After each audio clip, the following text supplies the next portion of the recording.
Hello friends, welcome to my YouTube channel Profoundly Physicist. I'm Shweta. In this channel we prepare physics and maths for various exams. और physics के लिए हमने शुरू की थी हमारी next unit which is mechanics.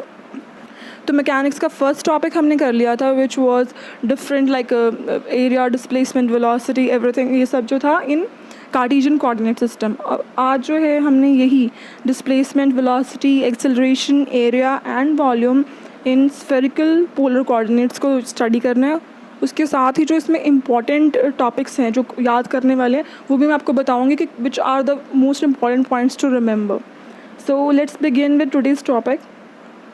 जैसे है स्फेरिकल पोलर कोऑर्डिनेट में डिस्प्लेसमेंट जो है हमने in the previous video discuss किया था कि जो पॉइंट होता है, ठीक है, observation point you can say, जो स्फेरिकल पोलर कोऑर्डिनेट में होता है that depends upon 3 components which are r, theta and phi. ठीक है, तीनों कंपोनेंट थे. अब डिस्प्लेसमेंट भी जो है इन तीनों के कारण ही आएगी. ठीक है, first due to increase in r, जहाँ पे हम थीटा एंड फाई को कांस्टेंट लेंगे.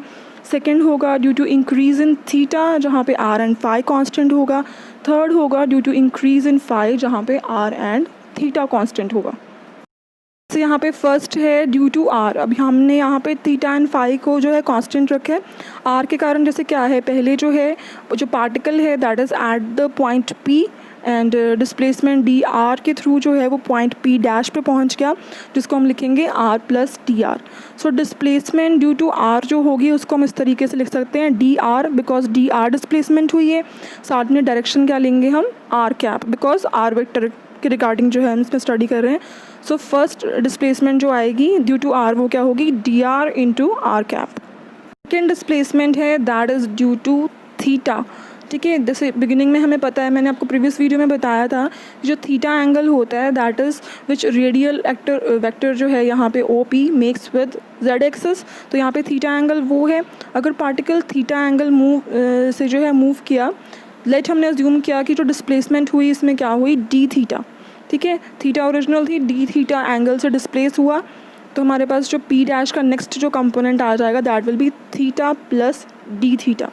और जो डिस्प्लेसमेंट ड्यू टू थीटा है उसको हम लिख सकते हैं ऐसे are d theta theta cap. ठीक है, सेकेंड टाइप ऑफ डिस्प्लेसमेंट आ गई.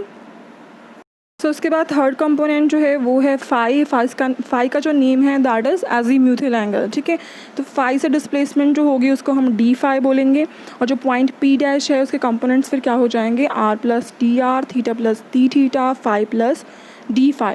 और ड्यू टू फाई जो डिस्प्लेसमेंट है उसको हम लिखेंगे r d phi sine theta phi cap. ठीक है, ऑल्दो यहाँ पे बहुत लेंदी कैलकुलेशंस इन्वॉल्व हैं कि ट्राइंगल लेके जो है हमने इन सब वैल्यूज़ को फाइंड आउट करना है, बिकॉज हमारा जो एग्ज़ाम है, ठीक है, ऑब्जेक्टिव टाइप है. तो I just don't want to waste your people time कि उस पर हम बहुत लेंदी कैलकुलेशंस करते रहें. सो डायरेक्टली जो है जो मेन रिजल्ट है वही मैंने यहाँ पर लिख दिए. तो जहाँ कार्टेशियन कोऑर्डिनेट में जो डिस्प्लेसमेंट थी that was equal to x i cap plus y j cap plus z k cap. तो यहाँ पे जो है डिस्प्लेसमेंट में 3 कंपोनेंट्स आएंगे जो कि होंगे आर, थीटा एंड फाई के. जो डिस्प्लेसमेंट कंप्लीट है यहाँ पे क्या होगी, d r r cap plus r d theta theta cap plus r d phi sine theta phi cap. तो ये हमारा फर्स्ट स्टेप कंप्लीट हो गया, डिस्प्लेसमेंट आ गई. और यही मेन स्टेप था, because once we get to know displacement, velocity and acceleration निकालना तो बस डिफरेंशिएशन ही करनी है हमें.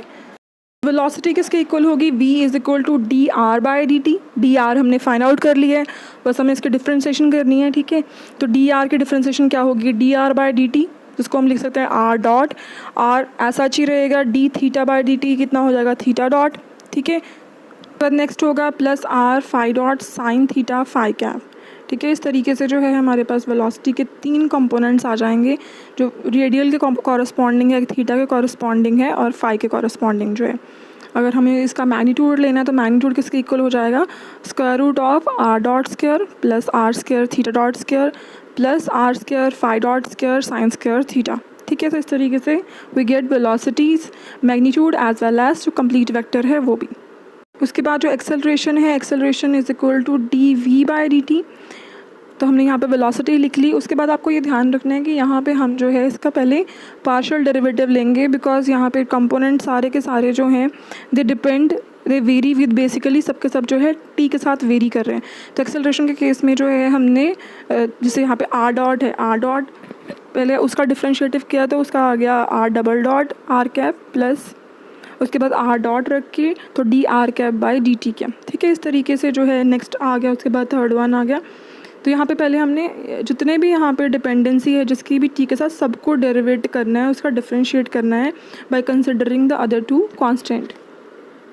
After making calculations and certain substitutions जो कंप्लीट एक्सेलरेशन है वो हमारे पास कितनी आ जाएगी, r double dot minus r theta dot square minus r phi dot square sine square theta into are cap plus two r dot theta dot plus r theta double dot minus r phi dot square sine theta cos theta theta cap plus two r dot phi dot sine theta plus two R theta dot phi dot cos theta plus are phi double dot sine theta phi cap. So इस तरीके से जो है हमें acceleration मिल जाएगी। Next topic है वो जितना इंटरेस्टिंग है उतना इम्पॉर्टेंट भी है, बिकॉज जितने MCQs बनते हैं, क्वेश्चंस बनते हैं, ज़्यादातर जो है इस टॉपिक में से बनते हैं।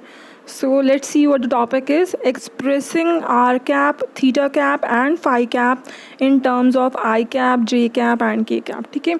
तो हमने जो है स्फेरिकल पोलर कोऑर्डिनेट्स को इन टर्म्स ऑफ जो है कार्टेशियन कोऑर्डिनेट्स जो है लिखना है हमने, ठीक है, एक्सप्रेस करना यू कैन से प्रॉपर्ली। तो यहाँ पे जो है तो हमने पढ़ा था रो के रिगार्डिंग, ठीक है। रो क्या था, यहाँ पे जो पोजीशन वेक्टर है, जो प्रोजेक्शन थी, ठीक है, उसका पोजीशन वेक्टर था ये। सो यहाँ पे जो है रो कैप किसके इक्वल होगा, i cap cos phi plus J cap sine phi. इसको हमें ध्यान में रखना है बिकॉज जब हम next r cap theta cap and phi cap निकालेंगे तो ये एक्सप्रेशन यूज़ होगा। ज़्यादा कैलकुलेशन में ना जाएँ आप, आपको पता होना चाहिए कि जब जो है फाई कैप, जैसे फाई एंगल है यहाँ पे, वो किसके साथ है, आई कैप के साथ, ठीक है। जिसके साथ जो है ये एंगल टच हो रहा होता है उसी को ही हम बेस कंसिडर करते हैं। तो यहाँ पे जो है कॉस फाई आएगा, सेकंड वाला जो जे कैप है उसके साथ साइन फाई आएगा। इस तरीके से रो कैप बन गया आई कैप कॉस फाई प्लस जे कैप साइन फाई। अब हमने फर्स्ट क्या फाइंड आउट कर रहे हैं हम, आर कैप के रिगार्डिंग। तो आर कैप जो है वो क्या था, हमने पढ़ा था, जब डायग्राम ध्यान में रखना क्या थी, जो ओपी वेक्टर है, ठीक है, वो था आर कैप। फाइन, वहाँ पे क्या कर रहा था, वो थीटा एंगल बना रहा था विद द जेड एक्सिस, ठीक है। तो आर कैप जो है वो किसके इक्वल होगा, यहाँ पे देखो थीटा किसके साथ है, अब के कैप के साथ, तो मीन्स यहाँ पे आ गया cos theta. So r cap is equal to k cap cos theta plus दूसरी डायरेक्शन क्या है, रो कैप, रो कैप के साथ क्या आ जाएगा, साइन थीटा, ठीक है। कंपोनेंट्स में रिजॉल्व कर रहे हैं यहाँ पे हम इसको, ठीक है। सो आर कैप जो है वो किसके इक्वल हो गया, यहाँ पे जो हमारे पास रो कैप की वैल्यू है उसको हम यहाँ पुट कर देंगे तो फाइनली हमारे पास आर कैप किसके इक्वल आ जाएगा, I cap sine theta cos phi plus J cap sine theta sine phi plus K cap cos theta. So this is the value of R cap. Similarly हम find out करेंगे theta cap के regarding. Theta cap अगर आप देखो, theta cap यहाँ पे है, तो यहाँ पे थीटा एंगल जो है that is with row cap, और जो नेक्स्ट एंगल है वो कितना बन रहा है, 90 डिग्री प्लस थीटा। बस थीटा वहाँ पे भी है, ओपी एंड जो जेड एक्सिस है वहाँ पे भी। तो थीटा कैप हमारे पास किसके इक्वल आ जाएगा, rho cap cos theta plus K cap cos 90 degree plus theta, ठीक है। तो कॉस 90 डिग्री प्लस थीटा क्या होता है, माइनस साइन थीटा यहाँ पे आ गया। रो कैप की वैल्यू है हमारे पास, तो हमारे पास हमारा सेकंड कंपोनेंट जो थीटा कैप है वो भी आ गया, which is equal to I cap cos theta cos phi plus J cap cos theta sine phi minus K cap sine theta. So next हमने फाइंड आउट करनी है वैल्यू फाई कैप की, ठीक है। फाई कैप है, it's lying over here. तो phi cap जो है it will be equal to I cap cos 90 degree plus phi plus J cap cos phi, ठीक है। तो कॉस 90 डिग्री प्लस फाई जो है that is equal to minus I cap sine phi plus J cap cos phi. अब जो main thing है कि हमें याद क्या रखना है, ठीक है, पता होना चाहिए कि r cap theta cap and phi cap की वैल्यूज़ क्या हैं, ठीक है। दिस इज़ वेरी इंपॉर्टेंट, ये वैल्यूज़ आपको पता होनी चाहिए। तो हमने आर कैप किसके इक्वल निकाला था, I cap sine theta cos phi plus J cap cos sine theta sine phi plus K cap cos theta. Theta cap किसके इक्वल है, I cap cos theta cos phi plus J cap cos theta sine phi minus K cap sine theta. Phi cap is equal to minus I cap sine phi plus J cap cos phi. बहुत easy way भी है अगर आपको memorise करना है इसे, ठीक है। तो आर कैप आप देखना कि आर कैप को बस याद कर लेना। थीटा कैप क्या है, जहाँ पे साइन थीटा है, साइन थीटा को चेंज कर दिया हमने कॉस थीटा। सेकंड टर्म पे आ जाओ, साइन थीटा को हमने चेंज कर दिया कॉस थीटा। लास्ट टर्म क्या थी, कॉस थीटा क्या होगा, minus sine theta, sine theta, ठीक है। तो इस तरीके से अगर आपको आर कैप याद कर लोगे तो थीटा कैप भी आपको पता चल जाएगा। बात जो फाई कैप है वो किसके इक्वल होगा, यहाँ पे फाई कैप है तो याद रखना कि फाई वाली वैल्यूज़ ही आएंगी, इस तरीके से याद कर लेना। कॉस वाली टर्म्स को रिमूव कर देना फर्स्ट थिंग। अब आई कैप के साथ कॉस फाई है वो क्या हो जाएगा, माइनस आई कैप साइन फाई, और जे कैप के साथ कॉस फाई साइन फाई है तो साइन फाई क्या हो जाएगा, कॉस फाई आगे थीटा वाली टर्म है उसको हम एक्सक्लूड कर देंगे। सो इस तरीके से जो है अगर आप इसको मेमोराइज़ करना चाहते हो तो वो भी कर सकते हो। तो बात याद रखने वाली क्या है जिसके ऊपर डायरेक्ट क्वेश्चंस बन जाते हैं वो ये है फर्स्ट थिंग कि r cap, theta cap and phi cap जो हैं they are orthogonal unit vectors. Orthogonal unit vectors का मतलब है they are mutually perpendicular to each other, ठीक है। फर्स्ट पॉइंट आपको ये ध्यान रखना है, तीनों वेक्टर्स जो हैं they are mutually perpendicular to each other. Second thing यहाँ पे ये है कि जो इनका डॉट प्रोडक्ट है वो ज़ीरो होगा, means r dot theta is equal to zero, theta cap dot phi cap is equal to zero, phi cap dot r cap is equal to zero. ये आपको समझ आ ही जाएगा डायरेक्टली बिकॉज परपेंडिकुलर बोल दिया, perpendicular means 90 degree angle over there. और dot product क्या होता है, a dot b is equal to a b cos theta, cos 90 क्या होगा, ज़ीरो। तो इमीडिएटली जो है यहाँ पे डॉट प्रोडक्ट ज़ीरो हो जाएगा।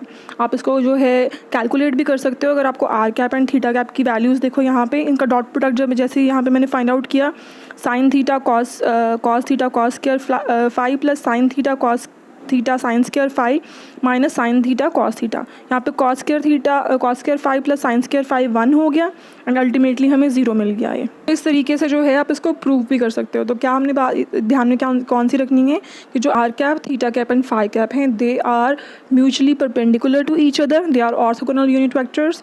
सेकेंड थिंग जो हमें याद रखनी है कि जो उनका डॉट प्रोडक्ट है that is zero. So now moving to cross product, क्या है इनका, अगर हम यहाँ पे r cap and theta cap का जो है क्रॉस प्रोडक्ट लें then it will come out to be equal to phi cap, ठीक है। तो यहाँ पे जब इसको सॉल्व करोगे आप इसके क्रॉस प्रोडक्ट को तो हमें जो है r cap cross theta cap जो है वो मिलेगा फाई कैप के इक्वल।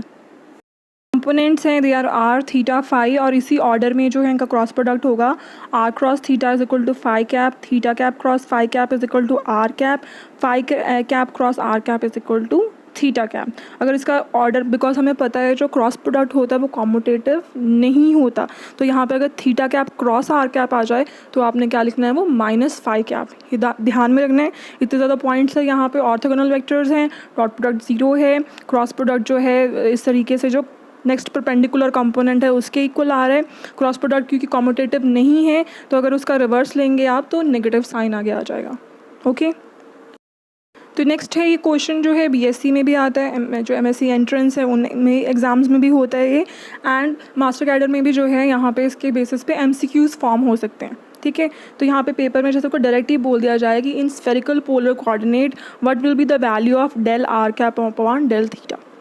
तो आपको इसके लिए आर कैप की वैल्यू पता होनी चाहिए तभी आप फाइंड आउट कर पाओगे, ठीक है। तो 4 ऑप्शंस आपको गिवन होंगी, आपको पता होना चाहिए कि इसकी वैल्यू किसके इक्वल है। तो सिमिलरली अगर del r cap by del phi की value del theta dot by del theta cap by del phi है, del phi cap by del theta है। सो इस तरीके से जो है आपको इनकी वैल्यूज़ पता होनी चाहिए बिकॉज ये पार्शियल डेरिवेटिव है, आपने जस्ट इनके जो है डिफ्रेंसिएशन को सॉल्व कर लेना है। जैसे अगर मैं सॉल्व करूँ यहाँ पे del r cap by del theta, मतलब आर कैप को हमने विद रिस्पेक्ट टू थीटा जो है डिफ्रेंशिएट करना है। तो आई कैप यहाँ पे क्या आ गया, साइन थीटा था, साइन थीटा हो गया कॉस थीटा, साथ में कॉस फाई रहा, प्लस जे कैप साइन थीटा क्या हो गया कॉस थीटा, साइन फाई रहा, कॉस थीटा था तो यहाँ पे माइनस साइन थीटा आ गया। इट मीन्स जो del r cap by del theta है वो किसके इक्वल है, थीटा कैप के। इसी तरीके से जो है आपको ऑप्शन में थीटा कैप दे दिया होगा तो आपको फाइंड आउट करना पड़ेगा कि इसका एग्जैक्ट आंसर क्या है। सो जैसे नेक्स्ट है del r cap by del phi, तो आर कैप को अब जो है आपने with respect to phi differentiate कर देना है। जैसे आप फाई जो है इसको डिफ्रेंशिएट करोगे it will be equal to sine theta phi cap, ठीक है। इजी है, सिंपल सी डेरिवेशन है यहाँ पे, डिफ्रेंशिएशन है यहाँ पे, ठीक है। तो सिंपल सी है।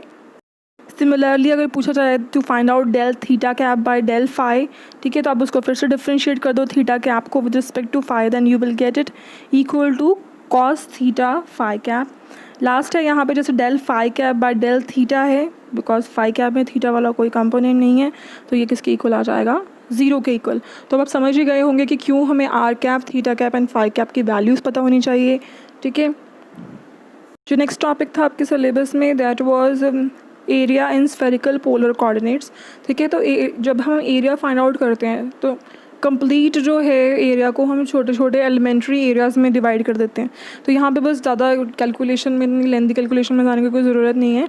बस ये बात आप ध्यान रखना कि जौन से भी हमने एलिमेंट्री जो है, ठीक है, सेक्शन का जब हमने एरिया फाइंड आउट किया तो जब उसका टोटल एरिया वेक्टर हमने निकाला that comes out to be equal to 0। ठीक है, जब आंसर 0 ही आना तो इतना क्यों याद करना। ठीक है, तो यहाँ पे जो एरिया वेक्टर है ds which is representing the area of all the 6 elementary surfaces of volume element जो है इतना इज़ इक्वल टू 0। बस ये याद रखना कि स्फेरिकल पोलर कोऑर्डिनेट्स में क्या होगा, जो एरिया है दैट इज़ 0। ठीक है, नेक्स्ट है to find out the volume का फॉर्मूला आप लोग ध्यान में रखना क्या है, दैट dv जो है, because 3 vectors are there and we are solving it by scalar triple product, तो हम 2 वेक्टर्स का क्रॉस प्रोडक्ट लेंगे एंड थर्ड वेक्टर का यहाँ पे डॉट प्रोडक्ट होगा। जो पी ए वेक्टर है that is equal to r d theta cap, p c जो है r sine theta d phi cap है, पी ई है जो डी आर कैप है। सिंपली आप रिजल्ट ध्यान में रखिए कि वॉल्यूम का रिजल्ट क्या है यहाँ पे, volume is equal to r square sine theta d theta d phi. ठीक है, आगे जो कंपोनेंट है वो क्या है, आर स्क्वायर साइन थीटा, और बाद में जो है सबके डेरिवेटिव ही हैं डी थीटा डी फाई। सो इस तरीके से जो है हमारे 2 टॉपिक्स जो हैं मैकेनिक्स के वो कंप्लीट हो गए हैं। और ये मैकेनिक्स का अगर आपके पास बुक है क्लासिकल मैकेनिक्स की तो ये फर्स्ट चैप्टर जो है वो कंप्लीट हो गया। तो जितने MCQs बनते हैं इसमें I am adding all those. ठीक है, तो आप जो है उनको सॉल्व कीजिए एंड अपने आंसर जो है कमेंट सेक्शन में जो है कमेंट करके बताइए कि क्या आंसर्स हैं। ओके, हेंस दिस टाइम जो है MCQs मैं आप लोगों पे छोड़ रही हूँ कि आप लोग उनको सॉल्व कीजिए। जो डाउटफुल होगा, जिसका आंसर जो है किसी को कन्फ्यूजन होगी तो उसको मैं डेफिनेटली सॉल्व करूँगी in the next video, but first attempt आप लोग करेंगे, उसको खुद सॉल्व कीजिए। Okay, so here are the MCQs। So ये रहे 7 MCQs। आप जो है इनके आंसर मुझे कमेंट करके बता दीजिए। जो 12th क्वेश्चन है वहाँ पे देखना, if r theta phi one spherical polar coordinate then one of the following is 0। ठीक है, तो यहाँ पे 0 लिखा हुआ है। तो रेस्ट जो है आप इसके आंसर मुझे कमेंट करके बता दीजिए। So thank you everyone for watching my video and don't forget to like share and subscribe my channel. Thank you everyone.